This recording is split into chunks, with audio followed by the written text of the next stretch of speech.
Une seule question, Guruji. Nous, les êtres humains de la Terre, sommes-nous ici par hasard ou par choix de Dieu ou d'une quelconque puissance supérieure?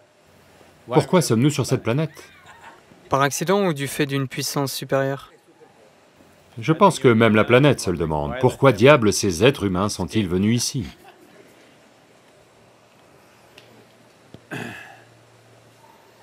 Voyez,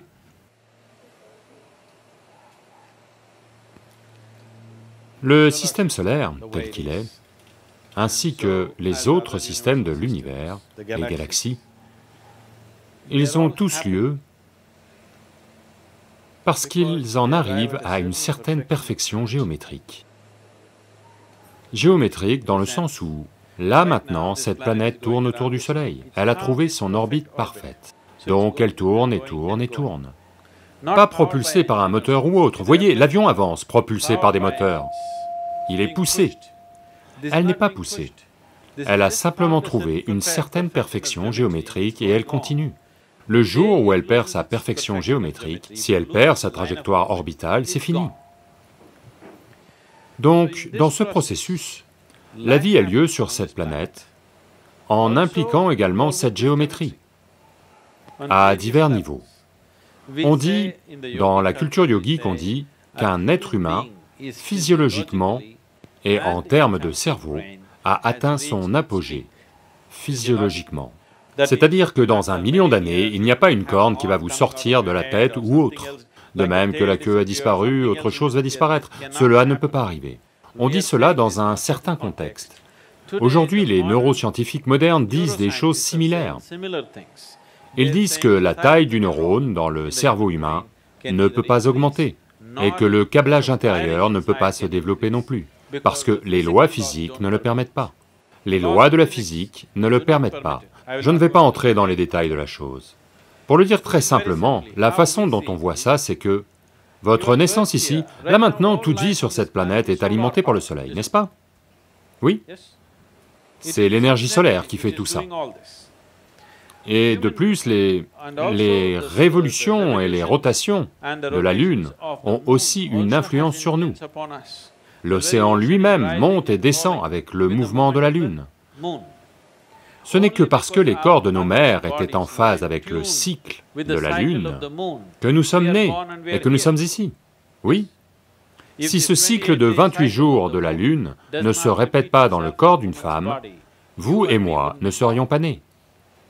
Donc, comme ça en est arrivé là, on dit que les lois physiques en sont arrivées à un certain point où la vie sur cette planète ne peut plus évoluer davantage. Vous pouvez faire usage de ce que vous avez bien mieux. En utilisant la même technologie, on a eu un bête téléphone, puis on a eu un smartphone, et maintenant un iPhone, et ainsi de suite, on peut continuer à l'améliorer, la façon dont on l'utilise. Mais les lois physiques fondamentales ne vont pas permettre une quelconque évolution supplémentaire de cette créature. Donc, est-ce arrivé par accident? Non. La théorie de l'évolution. Vous connaissez Charles Darwin, qui a fait de vous un singe. Pas moi, lui. Si vous regardez la théorie de l'évolution, qui a été proposée il y a juste 150 ans, nous avons dit ça il y a des milliers d'années, dans le sens où... Vous connaissez les 10 avataras? Vous en connaissez au moins 9, ceux qui sont venus. Quel est le premier? Matsya Avatara. Matsya Avatara veut dire poisson ou vie aquatique.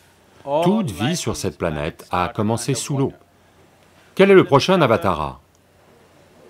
Kurma Avatara, amphibien, comme une tortue, moitié dans l'eau, moitié sur terre.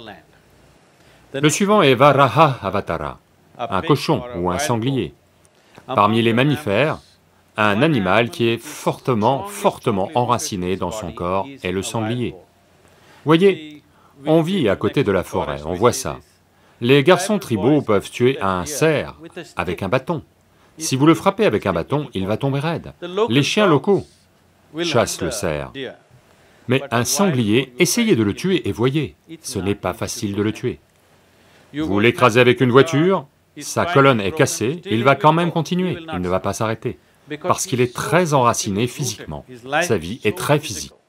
Donc la prochaine forme de vie est Varaha Avatara. Cela veut simplement dire que le Créateur s'exprime, d'abord sous forme de poisson, puis de tortue, puis de sanglier. Le suivant est Narasimha, mi-homme, mi-animal. Le suivant est Vamana, un homme nain. Le suivant est un homme pleinement développé, mais émotionnellement volatile, Parasurama. Le suivant est un homme pacifique, qui est Rama. Le suivant est un homme aimant, qui est Krishna. Le suivant est un homme méditatif, qui est un Bouddha.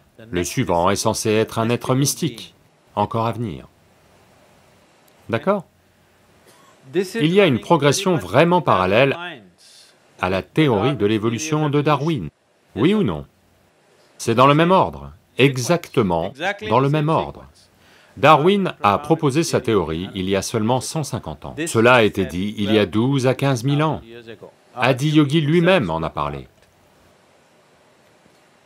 Donc, si vous observez la vie, vous pouvez clairement voir qu'à partir de l'inanimé, une vie basique s'est formée. À partir de ça, la vie a évolué. On l'a toujours vu de cette façon. On a toujours vu que la vie a évolué. Constamment, dans chaque temple où vous allez, il y a un serpent. Il y a divers symboles tout autour, parce que même aujourd'hui, dans votre cerveau, une partie de votre cerveau est un cerveau reptilien. Vous savez, la partie centrale de votre cerveau est encore un cerveau reptilien, et il fonctionne toujours. Et on a différentes pratiques de yoga pour voir comment transcender ce cerveau reptilien et permettre au cortex cérébral de fonctionner. Et aujourd'hui, on a des preuves scientifiques qui vous le montrent. L'Université de Californie a fait des études scientifiques sur Shambhavi Mahamudra, la pratique de base que l'on enseigne habituellement. Et ils disent que si vous pratiquez Shambhavi Mahamudra pendant 3 mois, la régénération neuronale augmente de 241%. Un pourcentage qui n'a jamais été constaté dans l'histoire d'aucune recherche. D'accord? Juste une pratique simple de 21 minutes. 241% d'augmentation de votre fonctionnement cérébral et de votre régénération neuronale. Ce qui veut dire qu'en vieillissant, vous allez devenir plus intelligent. Habituellement, les jeunes pensent que vous devenez stupide.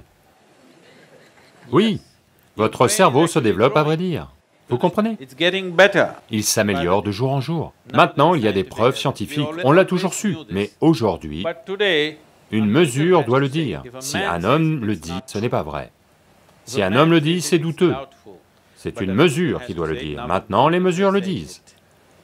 Les mesures disent que votre cerveau se développe effectivement en faisant une pratique simple de 21 minutes. Et ne croyez pas les mesures, faites juste la pratique pendant 3 mois et voyez. Vous verrez à quel point votre mental est clair et intelligent tout à coup.